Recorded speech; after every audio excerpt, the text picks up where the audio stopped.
بارے میں آیا۔ اب جب حضرت عبداللہ کے لیے قرہ فال آیا یعنی ان کو قربان کیا جائے گا، تو روایت یہ کہتی ہے کہ حضرت عبد المطلب کی جو ازواج تھیں اور جو بہنیں تھیں، یعنی حضرت عبداللہ کی بہنیں جو اس گھر میں موجود تھیں، چاہے وہ دوسری ماؤں سے کیوں نہ تھیں، وہ اپنے والد گرامی حضرت عبد المطلب سے لپٹ گئیں اور انہوں نے کہا کہ ہم حضرت عبداللہ کی قربانی نہیں ہونے دیں گے۔ اچھا، دیگر افراد بھی جو کہ مکے کی سرزمین پر تھے، ان کے لیے بھی یہ بڑا مشکل تھا مرحلہ کہ حضرت عبداللہ جیسا حسن و جمال کا حامل نوجوان ذبح کر دیا جائے، لہٰذا حضرت عبد المطلب سے یہ بھی ایک بہت تفصیل طلب روایت ہے، میں اس کو مختصراً عرض کروں آپ کے سامنے کہ حضرت عبد المطلب نے قرہ فال نکالا، اور یہاں تک کہ 100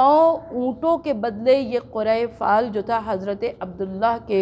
حق میں نکلا، اور حضرت عبد المطلب نے 100 اونٹ قربان کیے مکے کی سرزمین پر۔ اور روایت یہ کہتی ہے کہ اس دن مکے میں انسان تو انسان، پرندوں تک کی دعوت تھی، اس لیے کہ 100 اونٹوں کا گوشت اس قدر تھا کہ اس کو زمین پہ ڈال دیا گیا، اور پرندے آتے تھے، جانور آتے تھے اور اس گوشت سے فیضیاب ہوتے تھے۔ تو حضرت عبد المطلب حضرت عبداللہ پر بہت زیادہ فریفتہ تھے، ظاہر ہے فرزند تھے ان کے۔ اور جب حضرت عبداللہ کی رحلت ہو گئی، سب کو معلوم ہے کہ حضرت عبداللہ کی رحلت ہوئی جبکہ اللہ کے رسول صلی اللہ علیہ وآلہ وسلم کی ولادت نہیں ہوئی تھی، ولادت سے پہلے انتقال ہو چکا تھا۔ اس کے بعد حضرت عبداللہ کی ولادت ہوئی، اور اس کے بعد حضرت عبد المطلب کا جو اللہ کے رسول صلی اللہ علیہ وآلہ وسلم سے ہمیں ایک خاص رشتہ نظر آتا ہے کہ روایت یہ کہتی ہے کہ حضرت عبد المطلب کے لیے مکہ معظمہ میں خانہ کعبہ میں ایک مسند بچھوائی جاتی تھی، کیونکہ وہ سردار مکہ تھے، سردار حرم تھے، تو ایک مسند بچھوائی جاتی تھی اور کوئی بچہ اس مسند کے اوپر قدم نہیں رکھ سکتا تھا۔ لیکن ہزاروں سلام ہمارا اس بچے پر جو کہ آقائے دو جہاں، والی کون و مکان، تاجدار انبیاء و مرسلین، ختم انبیاء و مرسلین، سید و سردار انبیاء و مرسلین، احمد مجتبیٰ محمد مصطفیٰ صلی اللہ علیہ وآلہ وسلم ہے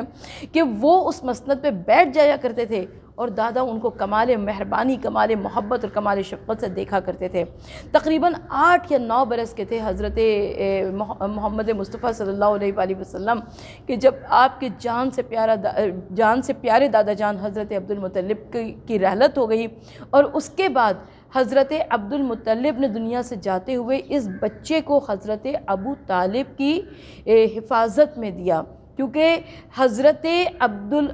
ابو طالب 3 بھائی تھے جو کہ سگے تھے، یعنی ایک ہی ماں سے تھے، باپ تو سب کے ایک ہی تھے، لیکن یہ 3 بھائی ایک ہی ماں سے تھے، جن میں ایک حضرت زبیر، ایک حضرت ابو طالب اور ایک حضرت عبداللہ۔ لہٰذا حضرت محمد ابن عبداللہ پر حضرت ابو طالب کی بہت زیادہ نظر شفقت تھی، لہٰذا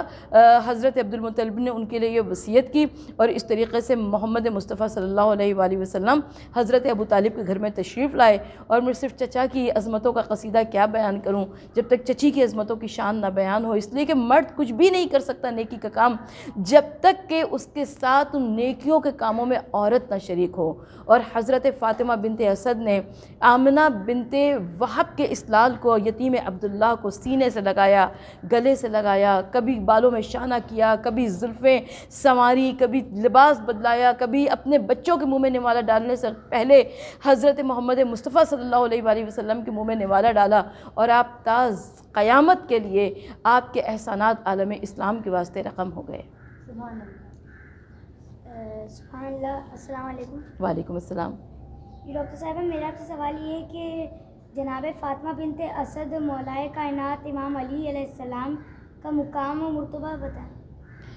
جناب فاطمہ بنت اسد اور حضرت علی ابن ابی طالب علیہ السلام کا مقام و مرتبہ یہ کوئی ڈھکی چھپی بات نہیں ہے، اس لیے کہ عالم اسلام میں کون ایسا ہے جو کہ جناب فاطمہ بنت اسد کو نہ جانتا ہو اور جناب فاطمہ بنت اسد کو نہ جانتا ہو، اس لیے کہ جناب فاطمہ بنت اسد ملکہ امامت ہیں۔ آپ کے لیے دیوار کعبہ میں نیا دروازہ بن گیا، آپ کا مقام اس قدر عظیم ہے کہ حضرت ابو طالب کی زوجہ ہیں، وقت ولادت نزدیک ہے، خانہ کعبہ کے نزدیک آئیں، اور آپ نے اپنے سینے اور پیٹ کو مس کیا دیوار کعبہ سے اور کہا کہ پروردگار عالم، میرے شکم میں جو بچہ ہے وہ تیرے عظمت اور جلال کی آیات میں سے ایک آیت ہے، میرے اوپر اس مشکل وقت کو آسان فرما دے۔ اور روایت یہ کہتی ہے کہ حضرت فاطمہ بنت اسد کے لیے دیوار کعبہ شق ہو گئی، آواز آئی کہ میں خدائے علی و اعلیٰ آپ کا مشتاق ہوں، آپ اندر تشریف لے آئیے، اور جناب فاطمہ بنت اسد اندر تشریف لے گئیں۔ میں آپ بچوں سے یہ سوال کرنا چاہتی ہوں، مجھے یہ بتائیے کہ کوئی بہت بہادر سے بہادر مرد ہو، عورت ہو، بچہ ہو، اس کے سامنے کوئی دیوار ہو وہ شق ہونے لگے، یا کوئی پردہ پڑا ہوا ہو وہ اٹھنے لگے، یا کوئی چھت ہو وہ اڑ جائے، تو ہمارے دل کی کیفیت کیا ہوگی؟ ہم کس قدر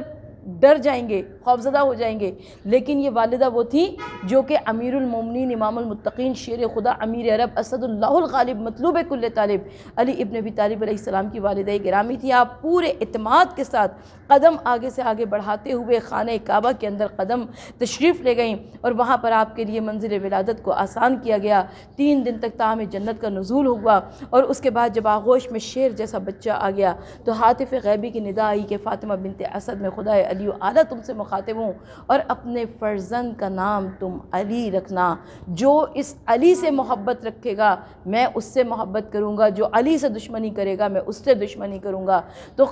جب بھی اسلام کی تاریخ لکھی جائے گی، جب بھی حضور نبی کریم صلی اللہ علیہ وآلہ وسلم کی سیرت طیبہ پر کوئی کتاب لکھی جائے گی تو ناممکنات میں سے ہے کہ جناب فاطمہ بنت اسد کا تذکرہ نہ آئے۔ بہت خوب ڈاکٹر صاحبہ، بہت شکریہ ڈاکٹر صاحبہ، آپ نے ہمارے سوال کے بہت اچھے جواب دیے۔ جی ناظرین، اب وقت ہو جاتا ہے ایک بریک کا، ملتے ہیں ایک بریک کے بعد، دیکھتے رہیے قائم ٹی وی رمضان ٹرانسمیشن۔